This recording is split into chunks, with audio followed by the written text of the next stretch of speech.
by your side. I wish the money can get you, honey, living by your side, girl.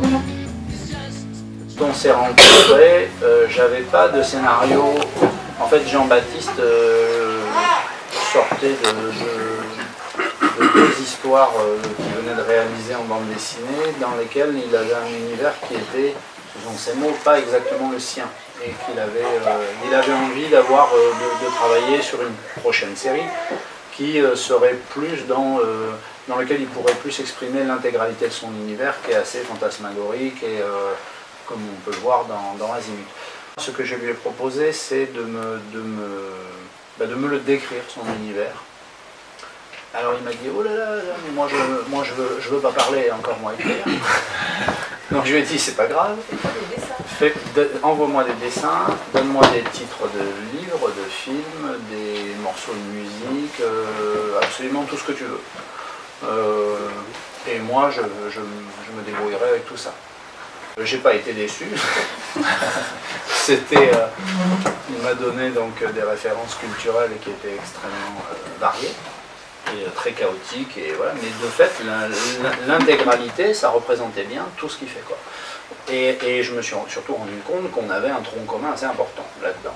Et en particulier, un goût pour de toute la littérature britannique qu'on pourrait qualifier d'invraisemblable. Nous, on s'est rendu compte avec Jean-Baptiste qu'on était plus proche de la démarche britannique de Lewis Carroll, de Jonathan Swift, etc., de proposer des mondes absurdes, étranges, qu'on demande simplement au lecteur d'accepter, et on demande au lecteur de se laisser perdre dedans. Enfin, dans l'idéal, je crois que c'est un peu le cas d'Azimut d'ailleurs, aborder des thèmes de tous les jours, qui peuvent toucher tout le monde, mais d'une façon transposée dans des univers parallèles ou décalés, etc.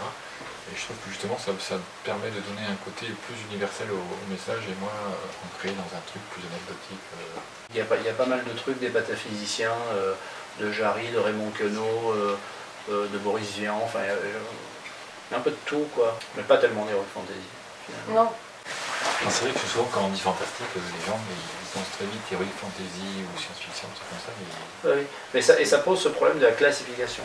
Le tome 1, quand même, je vous laisse apprécier la couverture, a été sélectionné en jeunesse à Angoulême. Bon.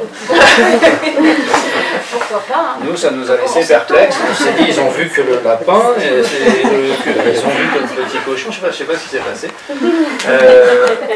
J'ai essayé de travailler comme d'habitude, c'est-à-dire de lui fournir quelque chose d'entier, parce que moi j'en ai besoin à l'écriture, mais qui était relativement sur mesure, c'est-à-dire vraiment qui collait à son univers, quoi. Voilà. Quand il est en train de terminer un tome, je lui fournis le tome suivant. Comme ça il le découvre. Si j'ai bien fait mon boulot, il lui tarde de le faire. Il est content de le faire, et il n'en est pas blasé. Et pourtant il va déjà y passer, sur ce nouveau tome, il va y passer pratiquement une année.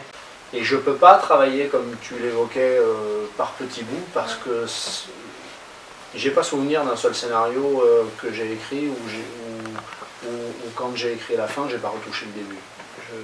C'est toujours en fait, tant que c'est pas fini, c'est en travail, en fait. En fait, moi, le storyboard me sert aussi à déterminer le format des cases.